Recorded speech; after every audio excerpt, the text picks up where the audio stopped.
Welcome to Heart Secrets. Marami sa ating mga Pilipino ang lumaki na sa kahirapan. Sa totoo lang, halos kakambal na ito ng buhay natin. Kaya naman, hindi nakapagtataka kung bakit maraming tao ang nagdedesisyong kumapit sa patalim. Lalo na kapag napupunta tayo sa mabibigat na sitwasyon. Kamusta po, Miss Heart? Ako nga po pala si Celine, 33 years old. Nagtatrabaho po ako bilang isang encoder sa mga American clients. Meron po akong asawa na si Jomar. Isa naman po siyang construction worker. Ako po ang panganay sa 10 magkakapatid. Opo, 10. Lagi nga pong biro ng mga kamag-anak namin na sa sobrang sipag daw ng mga magulang ko, kaya umabot kami sa ganong karami. Kahit mahirap, ay masaya naman po ang buhay namin. Kahit na nawala po ang aking ama sa murang edad naming magkakapatid, ay nandyan naman po si mama na ginagawa ang lahat para matustusan ang mga pangangailangan namin. Pero sa buhay po ng katulad kong mahirap, kadalasan ang mga ganitong kasiyahan ay hindi nagtatagal. Isang araw po ay nalaman namin na mayroong sakit ang nanay. Meron po siyang mild CKD o chronic kidney disease. Ano nang gagawin natin? Paano natin matutustusan yung pagdadialysis ni nanay? Pasensya ka na mahala. Ngayon pa nga lang tayo nakakabawi-bawi sa mga utang natin. Heto na naman ang problema. Sabi ko kay Jomar pag uwi niya galing trabaho. Ano bang sabi ng mga kapatid mo? Alangan namang suluhin na naman natin ang problema na yan. Silin naman, lagi na lang tayo. Hindi naman porket panganay ka, lagi na lang tayo ang sasalo sa problema ng pamilya nyo. Paano tayo magkakaanak niyan? Paano yung plano natin? Ang tagal na nating kasal pero wala pa rin tayong anak dahil sa mga problema sa pera. Reklamo niya. Jomar naman Alam mo naman 'di ba?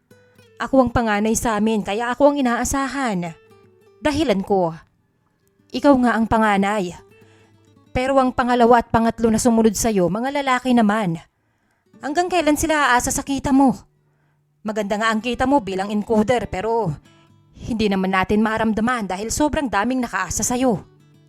Hindi ako nakasagot dahil sa sinabi niya, Miss Hart. Alam kong matagal na rin nagtitimpi si Jomar dahil sa sitwasyon ng pamilya ko. Kaya hindi ko rin siya masisisi. Sadyang napakahirap po talagang maging panganay. Lalong-lalo na at hindi ko naman matiis ang pamilya ko. Alam ko kasi na kapag hindi ako gumalaw, mamamatay silang mulat. Mamamatay silang gutom.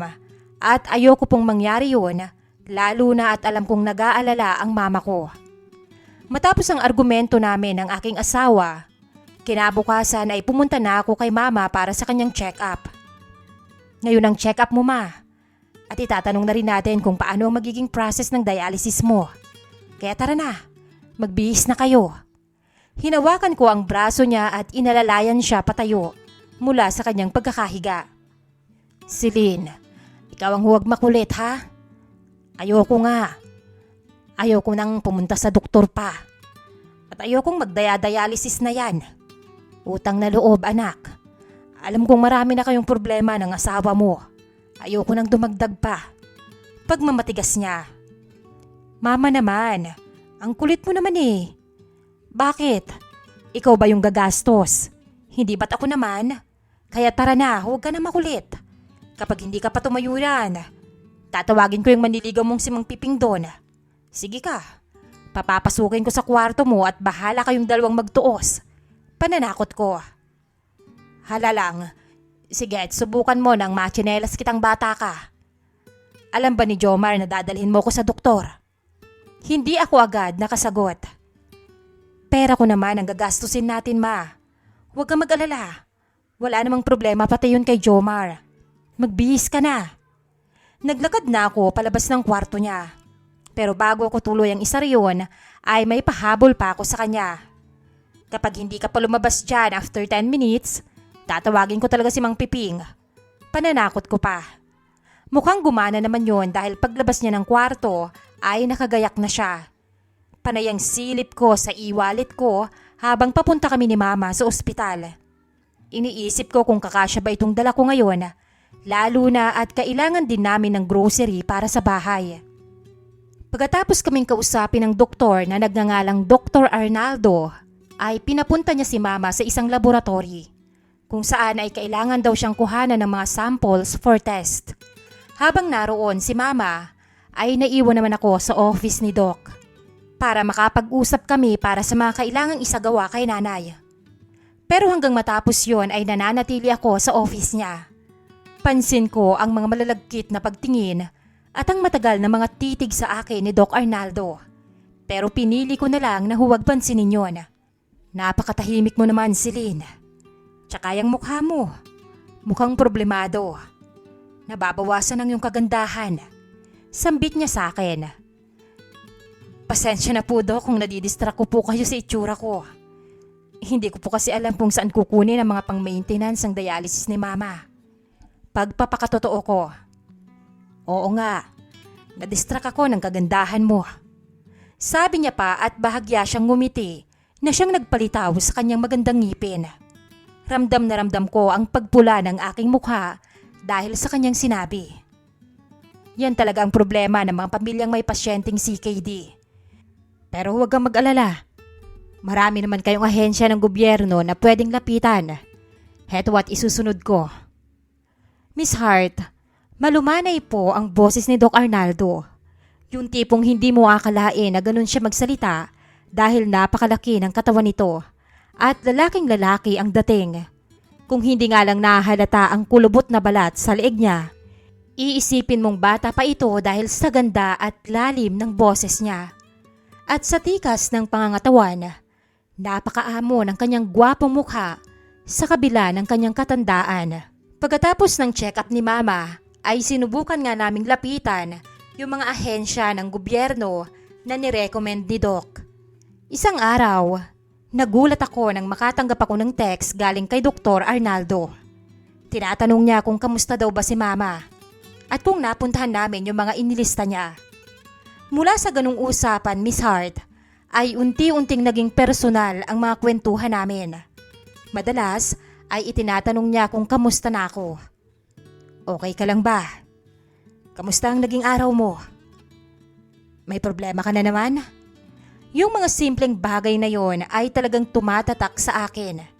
Sabi nga nila, tayong mga babae daw ay madaling makuha kapag nakikita at nararamdaman natin na talagang may pakialam sa atin ng isang tao. Hindi naman po sa sinisiraan ko ang asawa ko. Pero ito po kasi yung mga bagay na matagal ko nang hinihiling sa kanya. Pero parang hirap na hirap siyang ibigay, lalo na nung nagsimula na nga po ang mga problema sa pamilya ko. Tuluyan nang nanlamig sa akin si Jomar. Lalo na at palagi siyang pagod sa trabaho at nagpapahinga na lang kapag umuwi. Dumating ang araw ng schedule ni Mama para sa unang dialysis. Nasa bahay pa kami noon dahil naghahanap pa ako ng pwedeng mahiraman para maipambayad doon sa clinic after ng procedure. 9 ang schedule niya pero 9:30 na ay hindi pa rin kami nakakaalis ng bahay. Hanggang sa tumunog ang cellphone ko. Nakita ko na si Doc Arnaldo ang tumatawag sa akin kaya agad kong sinagot yon. O Celine, nasa na kayo ng mama mo? 30 minutes late na kayo sa appointment. Ang sabi ko 30 minutes earlier. Dapat nandito na at hindi 30 minutes late. Biro niya. Naku Doc, pasensya na po talaga. Nasa bahay pa po kami eh. Nakakahiyaman pong aminin pero naghahanap pa po ako ng pwedeng mahiraman para maibayad sa dialysis ni Mama ngayon. Hindi pa po kasi nagsisend yung kliyente ko eh. Paliwanag ko. Ganun ba? O sige, ako na munang bahala. Pumunta na agad kayo rito. Bayaran mo na lang kapag dumating na yung sahod mo. Naku Doc, hindi po ba nakakahiya sa inyo? Maraming salamat po. Sige, basta bilisan mo. Pumunta na kayo rito para hindi naman sayang ang oras ng pagdadialysis sa mama mo. Sige na, bilisan nyo na. Miss Hart, ang sarap pala talaga sa pakiramdam kapag merong isang tao na kayang suportahan at solusyonan ang mga problema mo.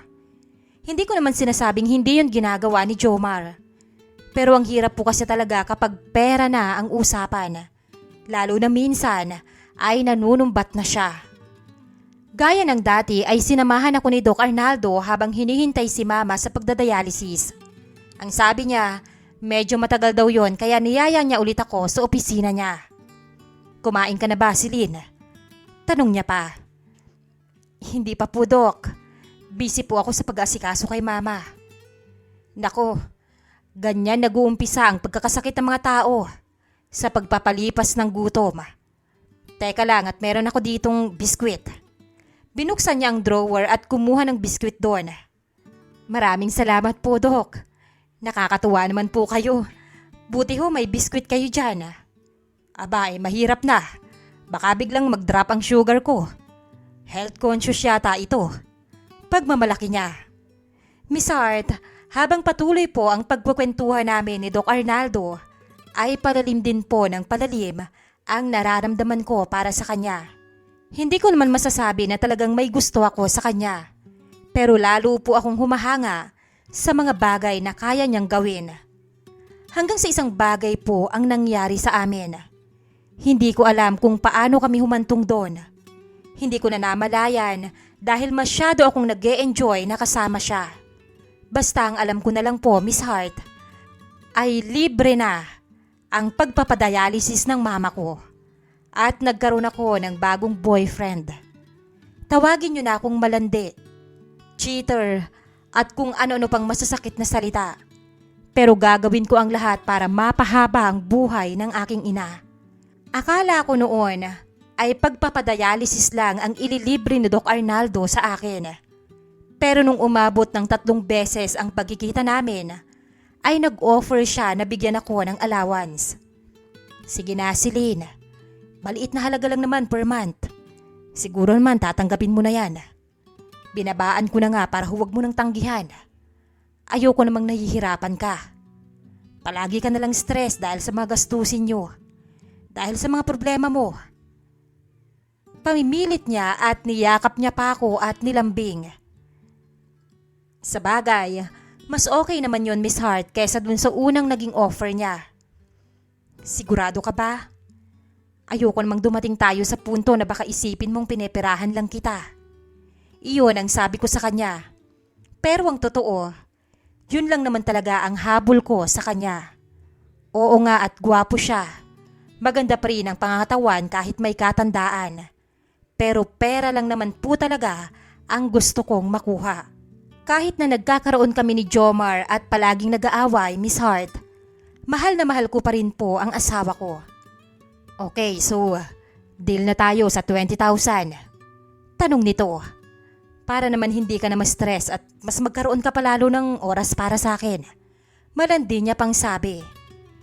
Kamusta naman kayo ng asawa mo? Hindi ba siya nakakahalata? Tanong nito. Hindi naman. Dahil pag uwi niya, pagod na siya. Hindi na nga yata niya ako nakikita eh. Simyento ko naman sa kanya. Isang araw, tuwang-tuwa ako dahil napakarami kong napamiling groceries. Pero pagpasok ko ng bahay, kaagad na sumalubong sa akin si Jomar. Oh, mahal. Bakit nandito ka na? Akala ko may trabaho ka ngayon. May sakit ka ba? Lumapit ako sa kanya at humalik sa kanyang pisngi. Oo eh. Tinrangkaso ako kaya nag-half day muna ako. O bakit ang dami mo yatang pinamili? Kakabili mo lang ng grocery last week, meron ulit? Nagtataka niyang tanong. Oo eh. Iniisip ko kasi baka maubusan tayo. Mas maganda nang may sobra, hindi ba? Lalo na at tag-ulan na ngayon, baka bahain tayo bigla. Palusot ko. Bakit parang ang dami mo yatang pera ngayon? Akala ko ba mahihirapan tayo dahil nagpapadialysis si nanay? Pero parang mas lumaki pa ang hawak mong pera. Kinabahan ako dahil sa tanong niya. Lalo na sa mga ibinibigay niyang titig sa akin. Ayun na nga, mahal. Ikukwento ko nga sana sa'yo kaso palagi ka namang busy eh. Yung isang kliyente ko kasi, binibigyan ako ng bonus. Gusto daw mahit yung target ko every month. O diba ang galing? Saktong-sakto lalo pa ngayon at malaki ang pangangailangan natin. Pagpapalusot ko. Matagal siyang tumitig sa akin bago tumango-tango. Ayos kung ganun. Mas magaan ang mga gastusin natin. Grabe po ang kabo ko noon, Miss Hart. Akala ko talaga ay may nalalaman na siya. Kaya halos hindi ako mapakali sa tuwing tititigan niya ako. Pero sa kabutihang palad, nakalusot pa rin ako at walang nabunyag sa mga panahong yon. Habang lumilipas po ang mga buwan, unti-unti na rin akong nasanay sa klase ng buhay na ibinibigay sa akin ni Arnaldo. Sa totoo lang po, first time kong maranasan na mabili ang mga gusto ko nang hindi ko kailangang magpakapagod ng sobra o magbilang ng bawat sentimo. Yung mga bag, sapatos, alahas at iba't ibang gamit na dati hanggang tingin lang ako, ngayon ay isa-isa ko nang nahahawakan at nagiging sa akin na. Dahil bukod sa mga allowance na ibinibigay niya, palagi pa niya akong nireregaluhan. Pero hindi lang po material na bagay ang nagustuhan ko kay Doc Arnaldo.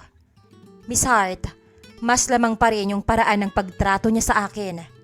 Kapag may problema ako, isang tawag ko lang nandyan agad siya. Hindi lang pinansyal na tulong ang ibinibigay niya, kundi pati oras at atensyon na matagal ko na ring hinahanap. Kapag kailangan ko ng makakausap, marunong siyang makinig. Kapag mabigat ang loob ko, hindi niya ako hinahayaang mag-isa. Lagi niya akong sinasamahan hanggang sa gumaan ang pakiramdam ko. Siguro, doon po talaga ako unti-unting nahulog sa kanya, Miss Hart. Dahil sa unang pagkakataon, naramdaman kong may taong handang intindihin ako at iparamdam na mahalaga ako. Miss Hart, noon, halos magmakaawa ako sa Diyos na pagalingin niya ang nanay ko. Pero nung dumating po ang araw na yon, ay parang hindi ko alam ang mararamdaman ko. Siyempre po masaya ako na gumaling na si nanay. Pero ibig sabihin din noon ay wala na akong rason pa para ipagpatuloy ang sa amin ni Arnaldo. Ipinangako ko sa sarili ko na gagawin ko lang yon hanggang kailangan ni nanay na magpagamot. Kaya naman ngayong magaling na siya, ay kailangan ko na ring tapusin ang namamagitan sa amin ni Dr. Arnaldo. Kasama ko siya noon mag-check-in sa isang hotel. Balak ko na sanang sabihin sa kanya ang balak kong pakikipaghiwalay. Pero habang nakatitig ako sa lumang wedding ring namin ng asawa ko at sa kabilang kamay ay ang singsing na binigay sa akin ni Arnaldo, Miss Hart, masama ba akong tao kung ayoko nang bumalik sa hirap? Masama ba akong klase ng babae kung mas pipiliin ko ang mabuhay ng komportable? Hindi ko po nagawang makipaghiwalay kay Arnaldo ng araw na yon. Sa halip, ay mas lalo pang dumalas ang pagkikita naming dalawa. Mas pinili kong sundin kung ano ang makapagpapasaya sa akin. Kung ano ang makapagpapagaan ng buhay ko, Miss Hart. Pero kung kailan porsigido at desidido na ako sa mga desisyon ko, ay tsaka naman nagbibigay ang mundo ng mga dahilan para baguhin ang isip mo. Isang umaga po ay nagpasya ako na bisitahin si Dr. Arnaldo sa opisina niya.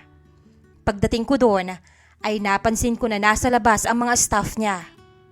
Magtatanong pa lang sana ako nang marinig ko ang isang babae na nagsisisigaw at nagwawala doon.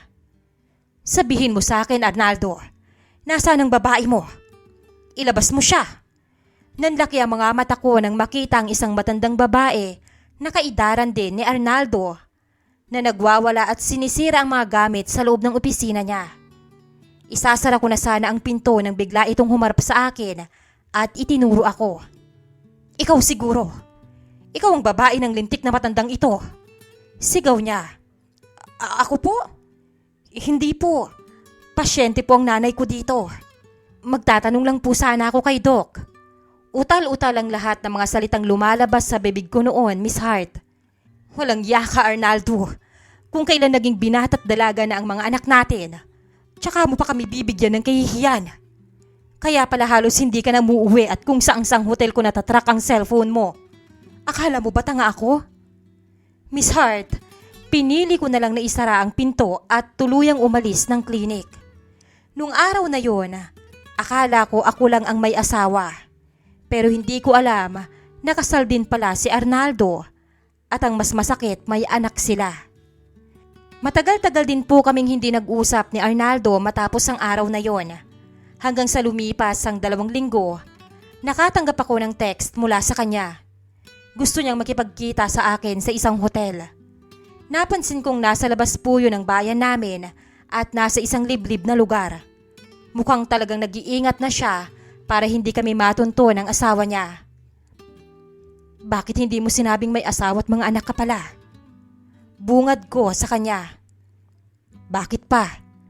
Bakit pa kailangan mong malaman ang personal kong buhay? Wala namang maitutulong yon sa relasyon natin. At sisiguraduhin kong hindi yon makakaapekto sa kung anong meron tayo, Celine. Hinawakan niya ang magkabilang balikat ko. Kung ano man ang narinig mo ng araw na yon, kalimutan mo na. Dahil para sa akin, ikaw lang ang importante. Arnaldo, paano ang mga anak mo? Hindi mo man lang ba sila iniisip?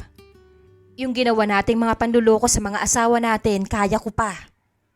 Ginawa ko naman yon para sa nanay ko eh.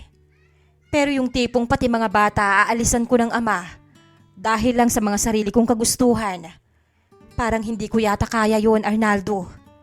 Nakukonsensya ako. Paliwanag ko sa kanya. Celine, matagal na akong nakikipaghiwalay sa nanay nila. Sadyang yung asawa ko lang ang ayaw ko mawala. Siya ang unang nagkaroon ng lalaki. Siya itong unang nagkaroon ng kabit. Kung tutuusin, hindi naman pangluloko ang ginagawa kong ito dahil hindi na nga ako komportable sa pagsasama namin. Hindi rin ako nagkulang ng paalala sa kanya na matagal na kaming naghiwalay. Siya lang itong ayaw pumayag at ayaw akong paalisin sa bahay. Miss Hart, dahil po sa lahat ng nangyari ay tuluyan ng nagulo ang isip at damdamin ko. Hanggang ngayon po ay hindi ko pa rin alam kung ano ba talaga ang tamang desisyon na dapat kong gawin. Hihiwalayan ko na ba si Arnaldo? O ipagpapatuloy ko ang relasyon namin dahil sa unang pagkakataon sa buhay ko, naramdaman kong umangat kami sa hirap at nagkaroon ako ng buhay na matagal ko nang pinapangarap. Hindi ko po ito itatanggi. Natatakot akong bumalik sa dating buhay namin. Natatakot akong muling maranasan ang isang kahig, isang tuka na pamumuhay. Pero sa kabilang banda, hindi rin pumapakali ang konsensya ko dahil alam kong may mga batang nasasaktan at isang pamilyang unti-unting nasisira dahil sa relasyon namin. Kaya naman po sana ay mabigyan ninyo ako ng payo, Miss Hart, pati na din po ng inyong mga listeners. Alam kong marami ang maaaring mainis o magalit sa akin dahil sa kwento kong ito. At nauunawaan ko po yun. Hindi ko naman po ipinapakitang tama ang mga naging desisyon ko. Nagpapakatotoo lamang po ako dahil ito ang realidad ng buhay na kinakaharap ko ngayon. Maraming salamat po sa pagbabasa ng aking kwento, Miss Hart. Lubos na gumagalang, Celine.